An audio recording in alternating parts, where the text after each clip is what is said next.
This video will continue our coverage of Chapter 7. So previously we talked about our definition of linkage and how recombinant types versus parental type progeny can be identified, and also we practiced writing out genetic crosses with linkage. So this time we're going to focus on how this information is actually useful, and specifically we'll talk about how it's important in gene mapping.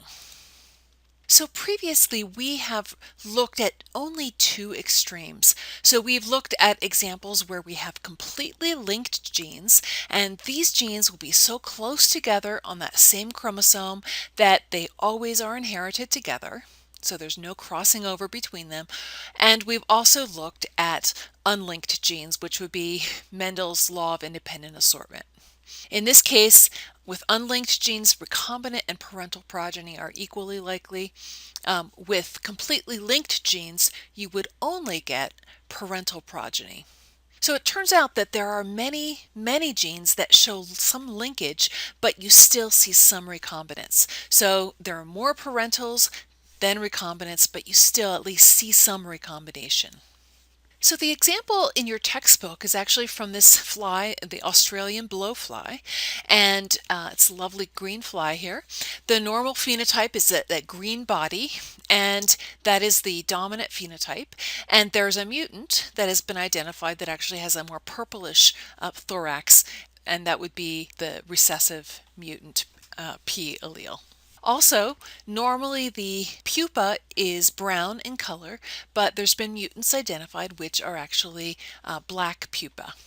So here's a cross, and so this particular cross is between a dihybrid individual, and in this case the dominant alleles are arranged in repulsion to each other, so in trans.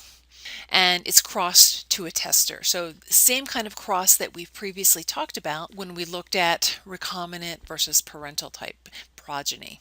These are the four possible gametes. Two of those are parental type or non-recombinant, right? So if you do not have any crossover, you just would have P plus and the B together, and the P and the B plus together. If you had a recombination, you could get these two dominants or two recessives together. This was crossed to a tester, and what was observed is that you have both recombinant progeny and parental type or non-recombinant progeny. The parental type, non-recombinant, was actually more prevalent than the recombinant progeny. If you look at these, we can actually calculate what percent of the progeny are recombinant.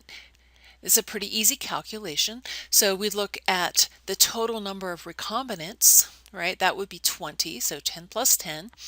And we divide it by the total number of progeny altogether. So that would be these all four categories, 40 plus 40 plus 10 plus 10. There's 100 progeny total, and that gives 0.2, or if we call that a percent, we get 20% recombinant progeny. Now, it turns out that you always get 20% recombinant progeny if you look at how many recombinants you get between these two genes, the P gene and the B gene in this particular species. So if you do a slightly different cross, and in this case you have a dihybrid individual here, but these are in cis rather than in trans, that's going to change which of the progeny are recombinant. And in this case, now you have the separation of the two dominant alleles will be the recombinant progeny. And so these ones over here are recombinant, but still what has been found is that no matter how you do this cross, you always get that 20% recombinant progeny. Now, people have looked at other genes as well, right? And so if you compare this P gene maybe to some other gene nearby on the same chromosome, you will get a different percent recombinant, but every time you compare those two genes together, you always get the same percent of recombinants. So This was actually discovered way back in the early 1900s by a young undergraduate named Alfred Sturtevant.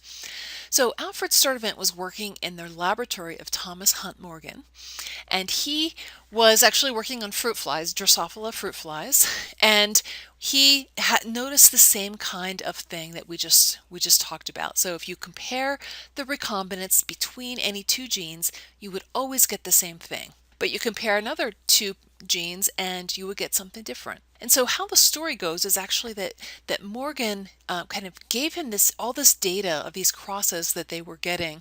They really didn't understand what it meant, and gave Alfred Sturtevant all this data. He's an undergrad working in the lab, and he went home, and by the next morning he had figured out exactly what that data meant. And so here's what he figured out.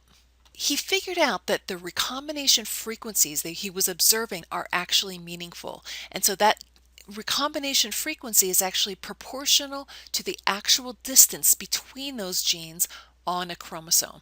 And so if you had genes that are a little bit further apart, you would tend to get more crossovers between them, and that would lead to a greater percent of recombinants. If you had a smaller distance between two genes, you would get fewer recombinants. And so the story goes that he actually came up with the very first chromosome map. This was before we even really knew that DNA was the genetic material. So the idea is summarized here. So if we have three genes we're looking at, so the A, B, and the C genes are all on one chromosome. So if crossing over just happens randomly throughout that chromosome, if you have a longer distance between two genes, so for example between genes B and C, you're more likely to get a crossing over event between them. Whereas if you have two genes that are very close together, chances are you're not going to get very many recombination events. So based on what he had proposed, Sturtevant decided to define a unit of distance on a chromosome, and he actually took that percent recombinant calculation that we just went through, and he decided to call that percent recombinants a unit of genetic distance, which he named a centimorgan, or cm. So this was named after his boss, Thomas Hunt Morgan. Sometimes centimorgans are also called map units, or MUs. Sturtevant went this step further of making an actual chromosome map. And so this is how he did it. So he compared two genes together. So for example, the A and the B gene, compared those two, and he found, okay, maybe those are 5 centimorgans, or 5 map units apart. And then he compared genes A and C and found that they were 3 centimorgans apart. Then there are two possibilities, right? So either A is in the middle and B is on one side, C is on the other, or else C is actually between A and B. In order to figure out what the actual order of the genes is on the chromosome, you would then just compare the C and the B genes. And so if the C and the B genes were 8 map units apart, then we would know that this is the order of genes on the chromosome. If they were only 2 map units apart, we'd know that the second one is the correct order of genes. And so following Sturtevant's discovery, people started to make genetic maps. And there are chromosome maps made for many, many different species. Here's an example. This is actually a tomato, and the tomato has 12 different chromosomes. And each one of those chromosomes forms what's called a linkage group. So mapping by recombination gives something called a genetic map. Eventually, DNA sequencing was invented, and people actually made a different kind of map, which was based on the actual number of base pairs. So I want to just compare and contrast these two types of maps.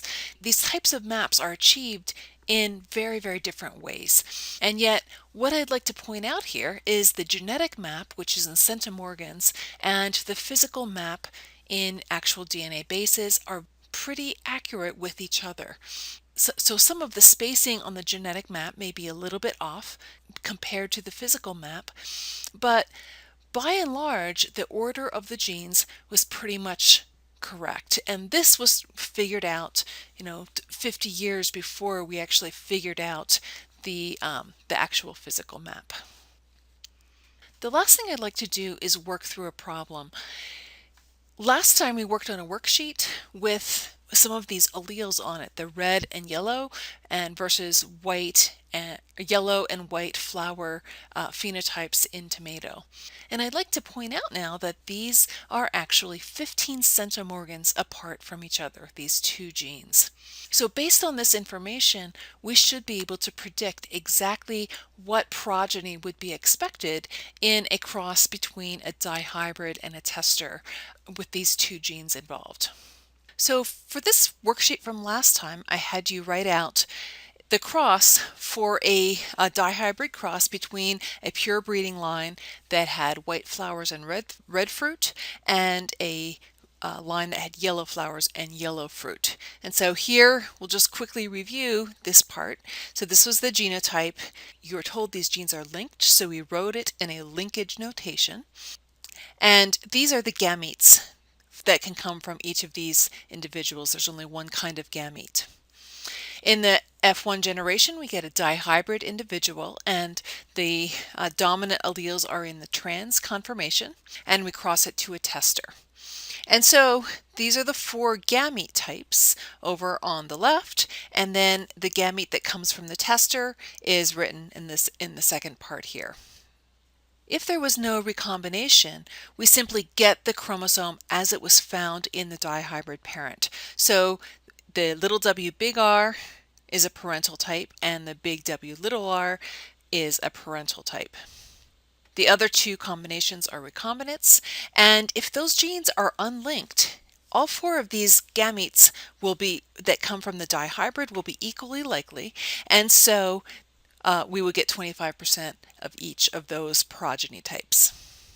If the genes are completely linked, you would have no recombination between them, and you would simply get 100% of the parental types. And so that would be split equally between these two parental types, and we get 50% of each of those. So what about with the actual genetic distance of 15 centimorgans? So that 15 centimorgans, remember, the centimorgans equal the percent recombinants.